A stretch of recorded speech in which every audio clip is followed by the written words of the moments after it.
Yeah, no, the orb's working, but I had an idea, you guys. I had an idea to use the Would You Bend, which is such a cool product.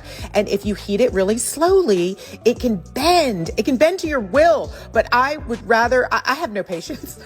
I would rather take the time to fix something than to do it right the first time. So don't worry, I have a repair for this. All right, let it cool because it's really hot. Did you see it kind of burning? Yeah, but it'll hold its shape. Now add way too much glue. Way too much glue because it's not fun unless it's like really messy. Get it in place, have it slip and slide, grab anything that's right next to you to hold it down. That's this tape, completely ineffective, absolutely ineffective. I can't even pull the tape off. And even as I'm putting it on, I'm aware that this is not going to hold it tight enough, but it was what was closest to my hand. Do y'all get that? Do y'all get that? All right, let's stop the torture here. I realize that I actually have to walk across the whole studio and go get this clamp. And then look at me being smart and getting this thing that disperses the pressure, but I can't, my spatial abilities are just fraught right now. I got it. Do you have it, Sue? You got it? Oh my God, finally. Okay, let's just wait for this to dry. Like, I don't know, 3 minutes? No. I actually let it dry overnight. Now, before we paint, we do have to make those repairs, remember? So I grabbed this modeling clay that's like, it just smells like a toxic wasteland. It's awful. I didn't want to sell it anymore, but I did happen to have some left over that's got about 1 day left of use.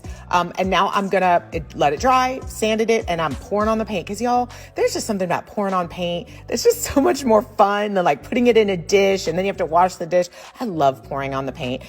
This is a clay-based paint, so it's gonna dry a little bit lighter. It's like chocolate syrup, isn't it? It's like chocolate syrup. But I just love the way it grips like a good firm handshake.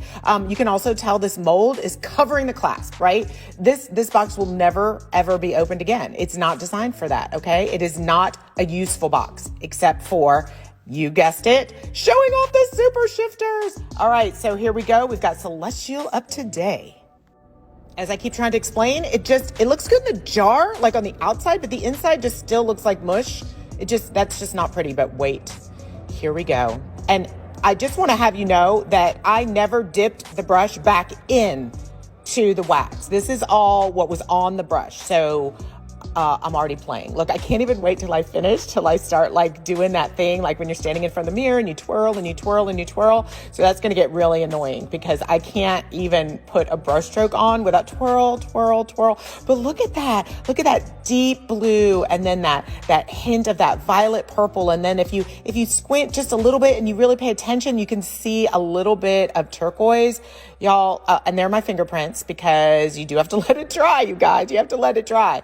But I mean, come on now. All right, do we like this better or the orb? I can't make like 40 boxes, but I can repaint this. But I think this shows it off like chef's kiss, you guys. Right?